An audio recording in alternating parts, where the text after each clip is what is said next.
All right, everybody, this is the place to be. It is me, Dennis Rodriguez, aka Chef. Our last video kind of cut out with Tony, Anthony Lukasik, but Tara, the other guy who is going to be helping us in the place to be channels. You're going to be competing against him for sure. So, but we do appreciate him being in and talking some fantasy with us. He will be back and be a constant part of the channel. So hopefully you enjoyed the content with him. Do what if you did, throw in a like, throw in a comment, let us know what you thought. Also, you can subscribe to the channel so you can get more videos when we bring them out. But we were trying to close on some injuries that did happen in those games. So I will kind of run through the injuries real quick. It was Anthony Richardson who did get hurt again, this time his shoulder. He's probably going to be out for at least a month. 4 to 6 weeks is more. Probably at the timeline. I don't see them rushing him back after this being a third injury already in his short career. So I do believe you want to add Minshew and even add Ellinger just because you need somebody to make a flex spot start for you. It could be him. And he has some decent weapons on that offense, especially with JT coming into play down the road. So it's any part of that offense is going to look good. You also want to look into PJ Walker because Deshaun Watson seems like he is not going to be starting. Dorian Thompson Robinson, despite being a preseason darling, looked terrible. So the Cleveland Browns were aware of that. PJ Walker at least has some experience. Feel like they're going to start him. He does also have some weapons. He's going to spread the ball around for sure. Elijah Moore would be the one that I would say is going to have the breakout game if PJ Walker does play. Also look to Njoku to have a good game as well.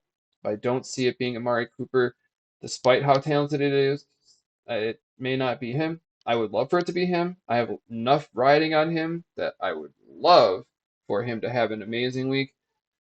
It doesn't seem like it. It feels like that defense is really strong that they're going to be going up against. And I just think Elijah Moore, Njoku, it's going to be their kind of game. Other than that, uh, do do do. Still got Joshua Dobbs. You really don't want, I mean, Clayton Tune, I guess you can look into. It seems like Kyler Murray is still not coming back anytime soon. So you can use him as potential holdover, but that's again, you're just stashing.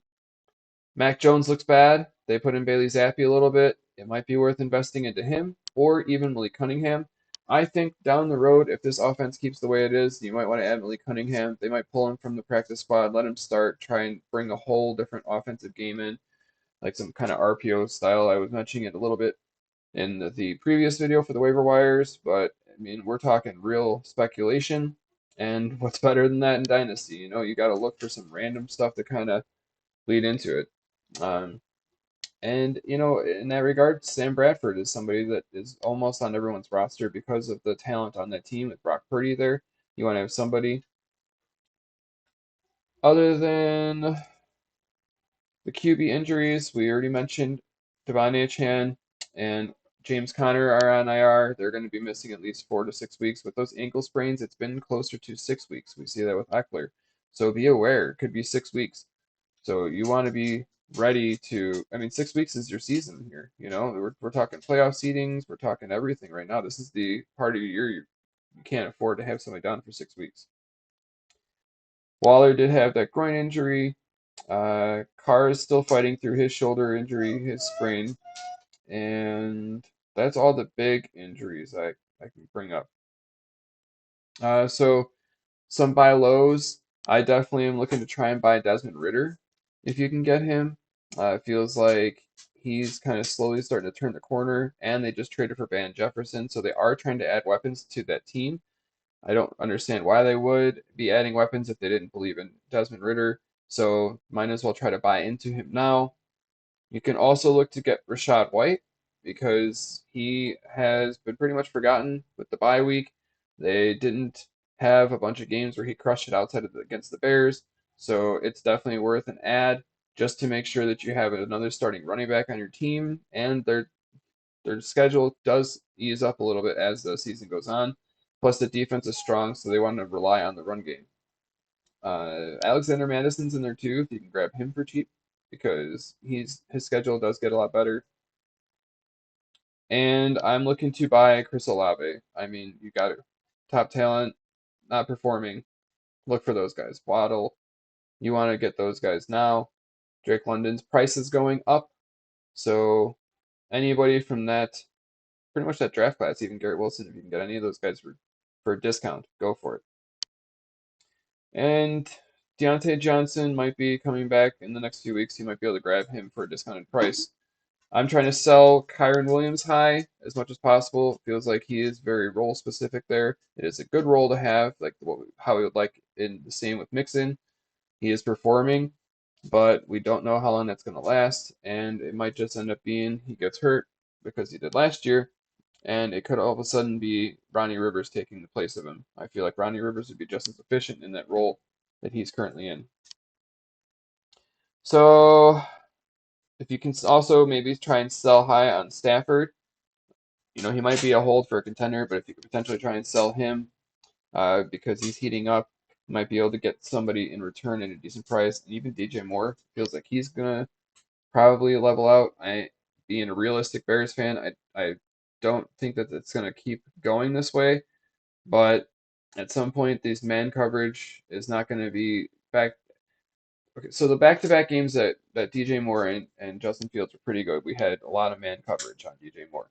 The games previous before that, I know that our offense was still getting back to what. Excuse me, sir. Our offense was still kind of trying to get up to speed. But hello, Finnegan. Say hi to everybody. All right. Daddy loves you. Daddy's recording also, so we'll be done soon, buddy. Okay. So DJ Moore is going to crush man coverage, and I don't know why they didn't roll back to zone like they did the first three games. It was a lot of zone coverage, and it didn't work out well for us. Be it as it may, we had a lot of offensive line injuries and a lot of other struggles going on at that time. But all right, that's enough. So we just kind of want to be mindful of what we're buying into with DJ Moore. You might want to just try and sell now. Other than that, I think we kind of covered most of the things that we wanted to cover. So yeah, that's pretty much it. We did some buys, we did some sells. We went over a lot of the games from last week. We are going to again do a coverage of the upcoming games on Saturday. You can also look for Josh's bets of the day. He's going to throw them out to you probably Saturday. We just want to make sure that you guys are enjoying the content, that you're here for the right reasons. It's to be part of fantasy, it's to have fun. Make sure you support other people in this, and don't let anything get to you while you're playing this. This is just meant to be a getaway for all of us. We all have money invested. If it's not money, it's definitely the emotions, the passions. As you put together a team and you manage them, we take pride in the efforts that we do it for. Also, you just get these draft picks and a lot of time that's invested into it. You're feeling like a part of that team. You feel like an executive owner who's making your managed deals to try and get these teams together. So we just want to make sure that we're building this community the right way. So definitely tell somebody that you care about them, share some nice things with each other, go over some memories. Let's relive the good things about our lives, not focus on all the negatives because there's enough negatives for us all. And we want to make sure that we remember the positives as we go forward. All right. I love you all. I appreciate all of you. Thank you for each like, each comment, each reason that you stop in here to give your two pairs of eyes of view. Two pairs? Yeah, let's ignore that my brain just had a moment of shutting down. Anyways, appreciate you all as always, and have a great, great rest of your day.